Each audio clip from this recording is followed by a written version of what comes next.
To help us have this discussion, Dr. Eric Obutey is the Director of Research and Corporate Affairs at PURC. He joins us over the phone, alongside Ben Boakye, who is Executive Director of Africa Center for Energy Policy, ACEP, to you and I. Gentlemen, good morning to you both. Good morning. Good morning, Kojo. Thanks for having us. All right. Now, Ray, just before we hear from our guests, a quick summary of what the statement says from PURC. So the sector regulator, PURC, has announced a 3.45% increase in electricity tariff for lifeline consumers, 0 to 30 kilowatt per hour. Now, an increase of 5.84% are to be incurred by all the other residential electricity consumers who are not part of the lifeline category, as in those above 31, as well as the non-residential category. For those in the industrial category, the Commission has sanctioned a 4.92% increase for electricity consumers effective July 1, 2024. Of course, I'm sure by now those of you have also heard the water part. Now, the PURC says these reviews are undertaken to maintain the real value of the tariffs, thereby keeping the utility service providers financially viable to enable them deliver on their services to consumers. That's what the Commission noted. The Commission also explained that the decision to increase electricity and water tariffs for the period under review tracked and incorporated movements in key uncontrollable factors. The factors were the exchange rate between the US dollar and the Ghana cedi, domestic inflation rate, the electricity generation mix, and the cost of fuel, mainly natural gas. So these key factors, Kojo: 1, the exchange rate; 2, domestic inflationary change, and also the electricity generation mix and the cost of fuel, especially when it comes to natural gas. The Commission also said it considered the competitiveness of industries and the general living conditions of the Ghanaian before arriving at the new increment in tariff. The sector regulator stated that during the period under review, there was no change in the generation mix between hydro and thermal mix. The weighted average cost of gas increased, and from, of course, by 5.23%. However, the cedi depreciated against the dollar by 20.8% between the first and second quarters of the year, moving from 12 cedi in the first quarter to 14.6584 in the second quarter. Inflation eased marginally from 28% to 24% in the second quarter, the Commission has observed. During the first quarter review, there was no change in electricity tariff for lifeline consumers, and an average reduction of 6.5 within the consumption bracket for the 301 kilowatt per hour and above that group. Right. So essentially, that's what they said. Okay, so perhaps we'll start with you, Dr. Obutey. Help us understand what exactly informed the just under 6% increase. Thank you very much, Kojo. Just as Raymond read out, those 4 factors, which are the exchange rate, the inflation, the cost of gas, and the generation mix, were those 4 factors that we considered in undertaking the review on a quarterly basis. So those 4 factors that we looked at, the gas prices moved marginally up by 5.23%. Exchange rate depreciated against the dollar by 20.8%. The generation mix between thermal and hydro remained the same, just as it was for the first quarter. So that we didn't touch at all. And then that for inflation also dropped from 28 to 24%. So those are the factors that we considered. Right. I mean, over a very short period, electricity tariffs have increased by pretty much 100%. Is the desire to meet IMF conditionality still a big factor in these increments? Well, before these IMF conditionalities came on board, we were doing the tariff adjustments on a quarterly basis. These quarterly tariff adjustments started way back in 2005 and not in 2024. So if it coincides with the World Bank conditionalities, that's fine. But this one was done way before the tariff, before the IMF conditionality. So it has got nothing to do with IMF conditionalities. Secondly, if we do not do this, we have what we call under recovery or over recovery. The sector is under recovery. So if you don't do this, there's a likelihood that the tariffs might even go way through the roof the next time we want to do it. we don't want to see tariffs go up by about 20-40%. So in the wisdom of the commissioners, it is better to stagger it gradually than to have one big off tariff adjustment. So that's how come these tariffs are down on a quarterly basis. Now, Ben, I mean, every quarter the price of utilities go up. Now we have been conditioned to expect it, but the quality of the product, the stability of the supply, the reliability, none of that is improving. At some point, should we expect PURC to insist on the rights of consumers even more than they protect the bottom line of the utility providers? So the PURC does not only protect the bottom line of the providers, it also considers the welfare of This consumers. is a question for Ben. We'll come to you on it as well, Dr. Obutey, but I want to hear Ben on it first, if you don't mind. Okay. Yes, thanks, Nicola. I think, first off, it's good to see PURC trying to,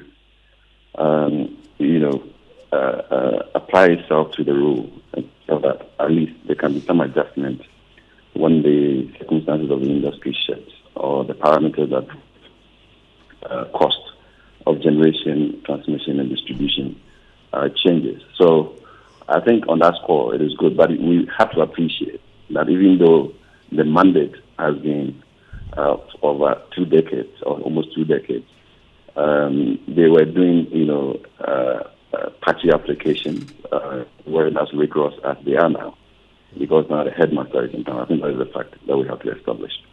So on that score, it is good. But if you look at these adjustments that are coming, it's really the business as usual, trying to keep the levels of inefficiency. Hello? Because even with these adjustments, we still have under recoveries, around 50%, sometimes even more.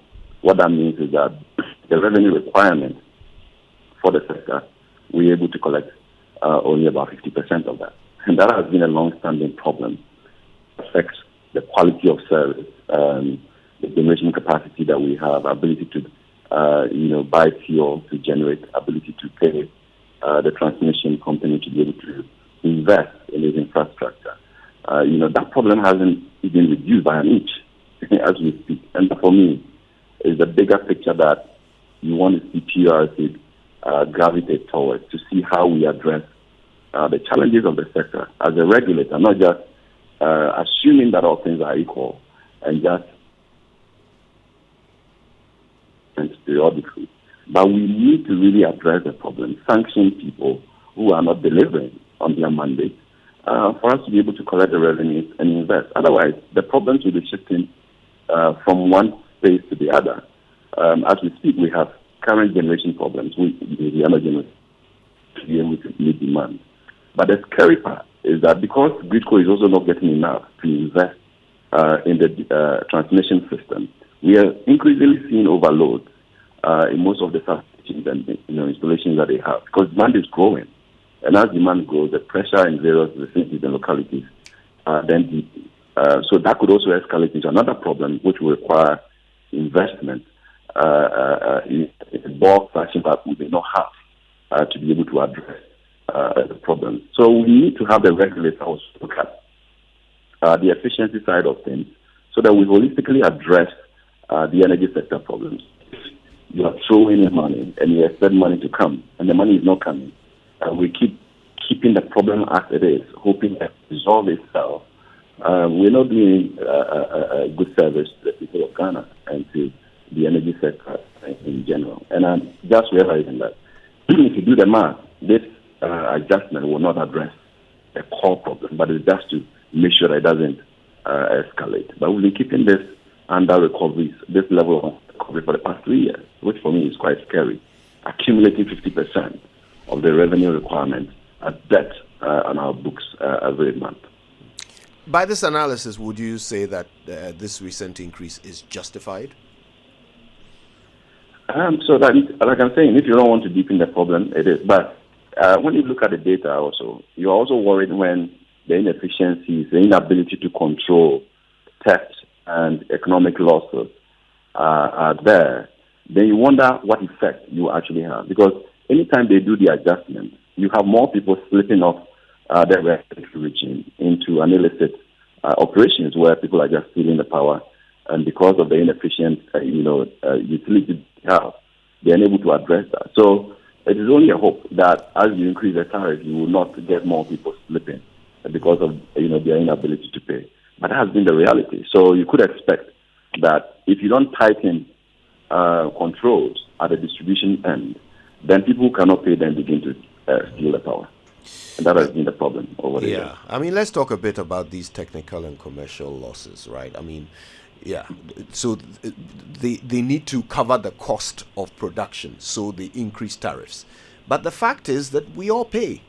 We all pay for power. I pay, you pay. Why are losses such, creating such a black hole in the center of this thing? For which reason, no matter how much we pay, we still have to pay more. Yeah, so the technical and commercial losses at the distribution end, which is hovering around 29-30%. So what that means is that before you and I even pay for the electricity, 30% is lost. We can account for it. So just assume for a second that you have 2 billion Ghana cedis to be collected, close to 2 billion to be collected every month, and you lose 30% of that before you even start selling the power. Essentially, you can account for 600 million, and that is significant. We are not giving. I'm not sure there's any ministry apart from education that gets that much money, a year.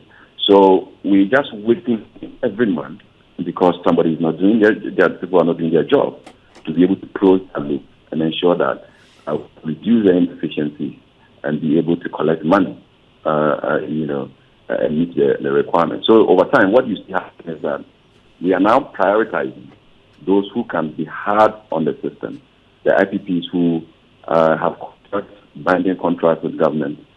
They will get the money, but the state institutions like Greco and VRA, they don't get money because they say go to finance ministry to go take your money. And we also know that the government itself is broke and it cannot pay anybody.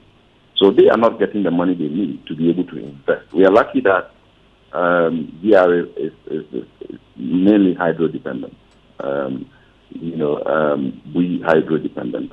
So for them, the operational cost, yes, you can get some money for them to run or some power they can use to maintain, the staff and the rest of it. But they can't do any investment when they are not getting paid.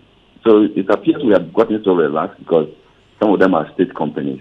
So if they are inefficient, we can just pile the debt in the books and maybe write it off at some point because they're state institutions. But beyond that, also the IPPs we are paying, we're still accumulating some significant amount of debt in our books, which eventually they have to find money to pay. So I think for me, somebody has to call the shots and make sure that the system is fit. And that way you are able to optimize it and ensure that it's not just recurrent tariff adjustment to keep the above collection, but you can also bring in more revenue. I mean, for example, if you look at the cash waterfall benchmark of about 1 billion that should be collected, how do you see a revenue requirement of 1.9 to 2 billion and you decide to set a benchmark of 1 billion for ECG to meet? You're only endorsing the inefficiency in the sector. Right? So we need to really up our game and get people to be responsible and deliver value. Because we have sacrificed everything we have as a country to get the right on. And that is huge pretend. We need to walk away from and ensure that we optimize the energy sector to deliver value. Dr. Obutey, I have a question here from a listener. She says, Kojo, do we not produce gas in Ghana? Why should PURC use that as an excuse to increase tariffs? Please educate me. Well, thank you, Kojo. The gas that we produce in Ghana, we get gas from Jubilee, we get gas from TEN, we get gas from other sources as well. But we do get gas from Nigeria. So the gas price that we get is a blend of all these gases. Now, the gas that we get is not, we also buy the gas just as on international prices we will sell the gases. And the commodity price, we do not have any control over that. So the gas price that we get is the one that we use in running the tariffs. We do not determine the gas price. PURC does not determine that. It's not the LPG that gas that we run or we use in our homes, but this is the lean gas that we use to run thermal plants. So the long and short of that particular question is that we do not have control over that gas price, and we cannot use any other gas price apart from the one that we get from the producers. Dr. Obutey, I've got to ask you this while we have you. PURC fined the ECG board. Have they paid? Well, the deadline for that was supposed to be May 30th. That's last week, Thursday. The board has not taken a decision on that, so I cannot speak on that particular issue as we speak now. So they haven't paid? Well, I'm not aware of anything like that until the board comes out with a particular position. I will not be able to speak to that particular issue now. Now, we were also told that Dumso has been resolved. From where you sit, has the problem been permanently dealt with?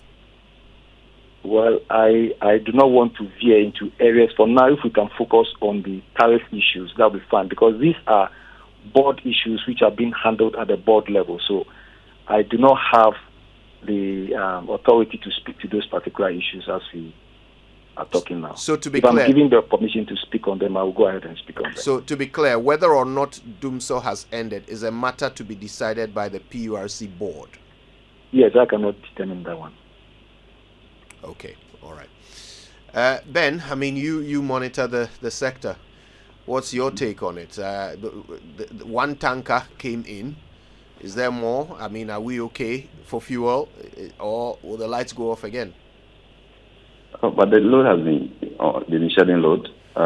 It's not as significant as it used to, because they had some liquids to bring some of the plants on. We also have good weather, which has reduced the heat a little bit, and therefore air conditioning has reduced its load. So it's not as grave as it used to be, but you still have an average of 300 to 250 to 300 megawatts of load being shed on a daily basis. So as for the load shedding, we are still in. But it appears ECG has now taken up the responsibility to do the distribution and load management. So they no control the distribution and load management now, which is better than it used to, except that you and I have not been informed that is happening. Interesting. Okay, well, I think it's a good place to end our conversation. I want to say a big thank you to both of you. Benjamin Boakye, of course, Executive Director of the Africa Center for Energy Policy, and Dr. Eric Obutey joined us from PURC, where he's the Director of Research and Corporate Affairs. Gentlemen, thank you very much for your time.